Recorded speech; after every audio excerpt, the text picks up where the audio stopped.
Folks, as we march boldly into 2022 pretty soon, I know, I spent $6.39 on this fancy haircut just to impress you all watching.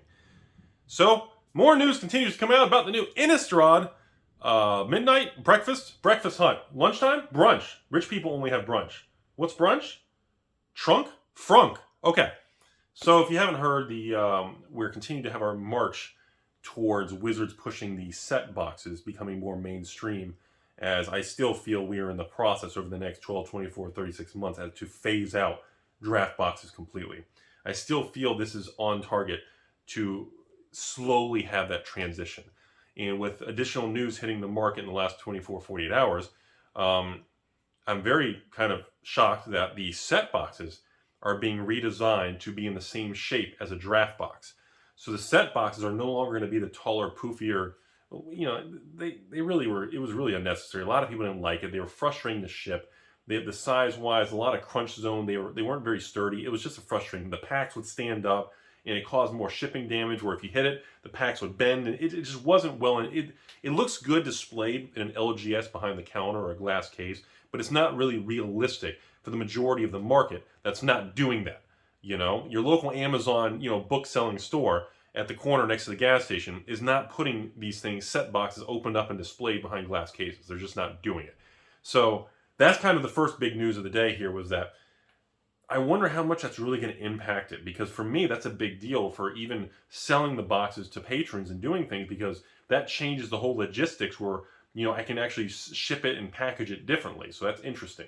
The second big news of the day is, I guess now, they are ratcheting a little bit more. We just decided that in these next wave of set boxes that they are going to be including, I guess you're going to have the list, the fancy randomized slot in the back. But I guess within these packs also, I don't know if it's in that slot or whatever, there are going to be Commander style exclusive cards only available in the set boxes. Okay, so let's unpack that. Let's back this up and okay. So that means they're going to bottleneck certain specific cards. Right now, like Modern Horizons 2, on the collector boxes of MH2, and the collector boxes of some of the previous sets, there are certain variants or framework or artwork or showcase, whatever fancy adjective you want to use, of types of cards only in the collector box, which I thought was a little shady, a little dirty, but I get it. But it wasn't that big of a deal, because you could still get the cheaper, playable, regular version in a draft box of MH2. So it wasn't a big deal, because you could get both variants in the cheaper version and the expensive version. That was the argument with a lot of people when they did Walking Dead Secret Lair. When they do certain products where they make a certain mechanically, functionally unique version that's required of that, that's what creates the problem. You're bottlenecking accessibility, that the people who just want to play the game as a game piece are being kind of locked out of. So there is a lot of feedback and frustration right now that people think this is the wrong move. I don't know if it's the wrong move. In my opinion, it's too early to tell. Knee-jerk reactions and emotional quick responses tend to be the wrong ones. Trust me. I've made many quick emotional response videos on this channel in the last 6 years that I've gotten wrong, whether it's the secret layers or mythic secret layer, mythic edition layers. I've called many things wrong because I was in the moment getting information as quick as possible to get it uploaded. And so we need to see how the market settles out so that we can actually see if it's a right or wrong decision. On the surface, people are reading and being very upset about it. Although, long term, if it's laying the framework to discontinue the draft box, which is what I still think is going to happen, because think about this, folks. Right now, you've got a draft set, a set box, a collector box, and a commander set.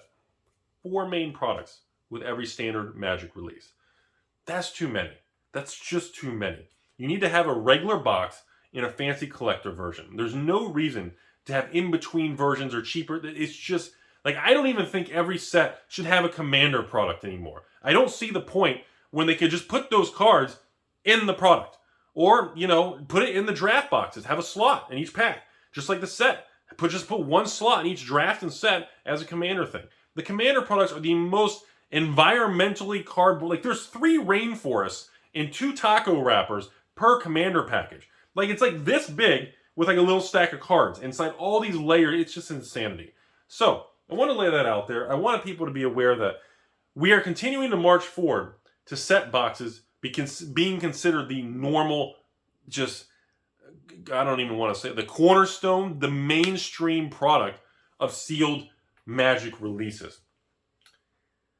Remember, and I know that, I'll say it, people complain in these videos saying, well, Rudy, I don't get it. Why are they doing that? Why can't they just scrap the set box and go a draft? So just to do a little recap really quick in this video.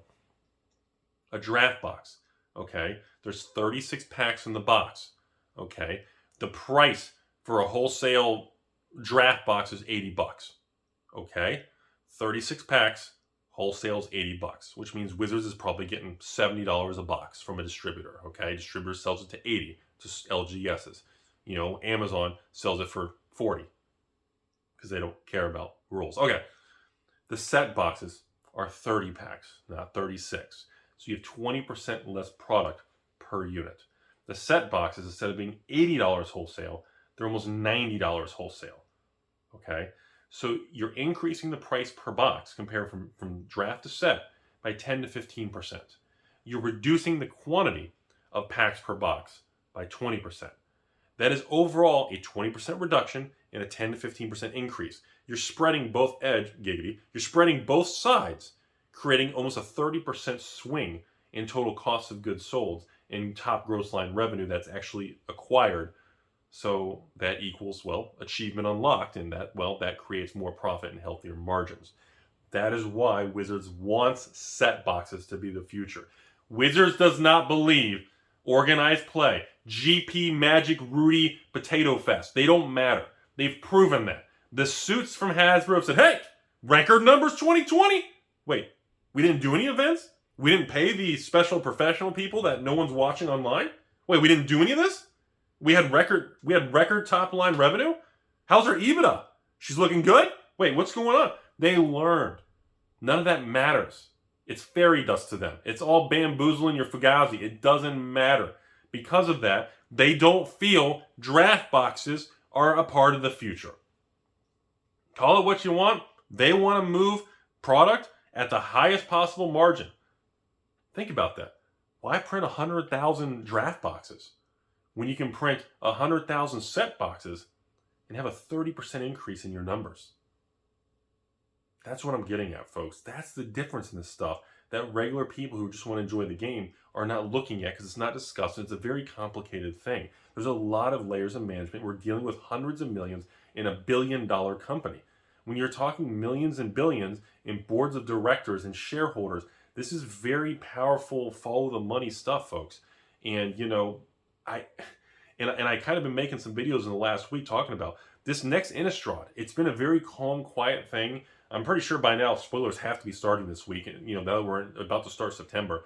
But I'm just telling you all, you know, don't underestimate it. It's still going to sell very well. This thing is going to bring in tremendous money, and I think Innistrad is going to be a successful product. And I still think because the market hype is not off the chart like it was with the D&D set or StrixHaven, Harry Potter's Rudy's Fetish or whatever, because we're not dealing with that, the market has the bar set really low. It's extremely easy for the market to be surprised and really go, holy crap, this is a good hit. Collector boxes are like $200. The draft boxes are selling for like $90. Like everything's cheap and just like the expectation, everyone's just like, eh. And because of that, we are laying the framework that if this thing does deliver, which I have a feeling it's going to, it's going to smoke the numbers, man.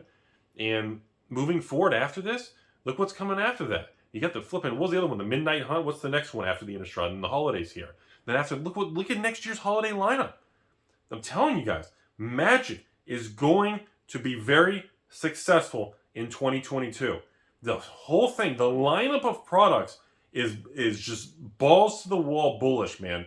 I'm telling you all, Papa Hasbro is going to, I mean, they're going to be buckets of revenue and money for these people. It is a big deal, and I don't think people are giving enough credit to Magic right now. And some of that could be my fault. I haven't been covering Magic as much. I've been dealing with, Pokemon, Weiss, You know, I know, I don't talk about Yu-Gi-Oh! I'm sorry, I just don't get to it. You know, I talk about so many card games, I haven't focused as much on Magic. It's the same thing. As Magic continues to grow and expand, I'm telling you, the old cards with reserved lists and sealed product is going to start reinflating again, and it's going to have another leg up. And a lot of these newer products in the last 10 years that are kind of just sitting there, the Ixalans, the Rivals, the Dominarias, the Dragons, the Fate, the Eldritch, the second Innistrad set, and then the older stuff, I mean, there's a lot of potential here. I know people say, Rudy, the prices are so high already.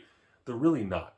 There's a lot of potential, and I genuinely think the market is downplaying what is coming. I think the market really thinks that, I don't know, we're on cruise control, because that's kind of what happened. We had that drop in May. We stabilized. We had a little bit of stable consolidation. Now we're upticking again across the board. The stock market's upticking. Crypto's upticking. Collectibles are reinflating. You're starting to see another leg up. And if this thing keeps getting momentum, you know, we're going to break previous highs and it's going to get crazy again. So this is kind of my kind of heads up to let everybody know that, yeah, set boxes are continuing to become the main product. You know, in 1 to 3 years from now, I'm telling you, I don't even know if draft boxes are going to exist. I don't know what that means for previous draft boxes, but I'm just saying it's just a way of raising prices. It's a way of Wizards kind of manipulating the price increase, and I think it's very smart. I think it's going to be very successful. That's all I got. I don't know. We can slap out a giggity or something.